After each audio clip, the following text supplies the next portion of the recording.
সমুদ্র থেকে হাজার হাজার কিলোমিটার দূরে চীনের ইনল্যান্ডে গড়ে উঠেছে এক অভাবনীয় স্যামন চাষের হাব। উত্তর পশ্চিম চীনের উইগুর স্বায়ত্তশাসিত অঞ্চলের এক অজানা জলাধারে বরফ গলা পাহাড়ি জলই এখন প্রাণ যোগাচ্ছে একটি নতুন অর্থনীতিকে। এক সময়ের পশুপালক এখন মৎস্য চাষী, জীবনের মোড় ঘুরিয়ে দিচ্ছে এই নতুন উদ্যোগ। চলুন দেখে নেই কিভাবে পাহাড়ি জল আর আধুনিক প্রযুক্তির মেলবন্ধনে বদলে যাচ্ছে শিনচিয়াংয়ের গ্রামীণ জীবন। বিস্তারিত প্রতিবেদনে।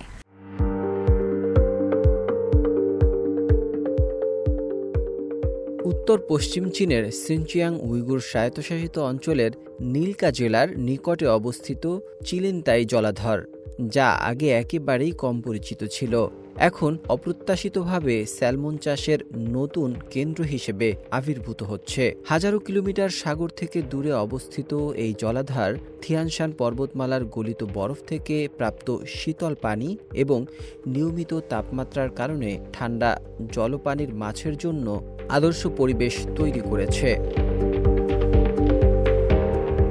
স্থানীয় এক প্রাক্তন চারণভূমির কর্মী এবং বর্তমানে মাছ চাষী আইহেন বাগদাউলেট জানান, জলাধারের পানি তিয়ানশান পর্বতমালার ১৩০টি ছোট ছোট খালের মাধ্যমে নিলকা জেলায় প্রবাহিত হয়। এখানের পানি নিয়মিত ৮ থেকে ১২ ডিগ্রি সেলসিয়াস থাকে, যা স্যালমন মাছের জন্য উপযুক্ত।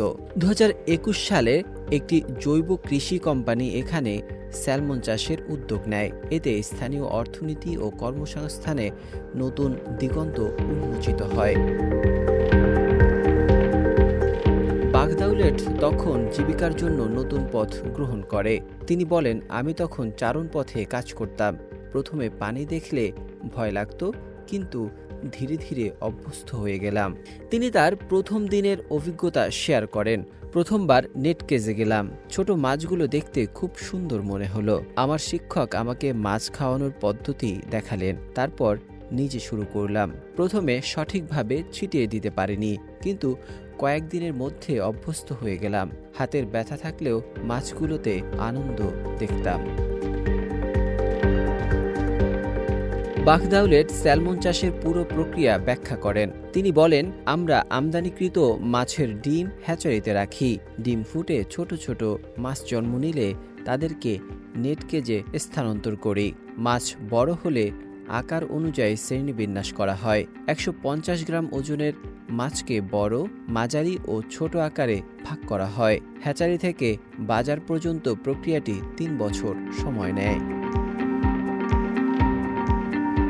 তিনি আরও বলেন, এই নতুন পেশায় যুক্ত হওয়ার পর তার আয় বৃদ্ধি পেয়েছে এবং জ্ঞান ও দক্ষতা অর্জনের সুযোগ হয়েছে। তিনি বলেন, আমাদের প্রথম ধাপের চাষকৃত মাছ এখন বাজারে পাঠানো হয়েছে। এটি আমাদের কঠোর পরিশ্রমের স্বীকৃতি। আমরা যেমন আনন্দ অনুভব করছি, তেমনি স্থানীয় অর্থনীতিতে নতুন সম্ভাবনা সৃষ্টি হয়েছে। আইহেন বাগদাউলেটের মতো আরও অনেক স্থানীয় কৃষক এই নতুন শিল্পে যুক্ত হয়ে জীবিকা পরিবর্তন করেছেন। শিনচিয়াংয়ে সাধারণত পশুপালন বেশি, কিন্তু বর্তমানে মাছ চাষ শিল্পে হাজারো মানুষ কর্মসংস্থানের সুযোগ পাচ্ছেন। স্থানীয় যুবকরা এখন চাষ কাজের পাশাপাশি প্রযুক্তি ও মাছ চাষের আধুনিক পদ্ধতিও শিখছেন।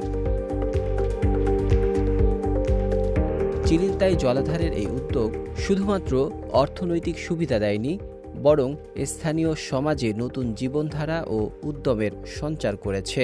এই জলাধারের পানি, যা পর্বতমালার বরফ গলে তৈরি হয়েছে, স্যালমন চাষের জন্য নিখুঁত পরিবেশ তৈরিতে সাহায্য করছে। স্থানীয় কৃষকরা আশা করছেন, স্যালমন চাষের এই উদ্যোগ আগামী কয়েক বছরে আরও প্রসারিত হবে এবং স্থানীয় জনগণের আয় ও জীবনমান উন্নয়নে গুরুত্বপূর্ণ অবদান রাখবে। নাজমুল হক রাইয়ান, সিএমজি বাংলা।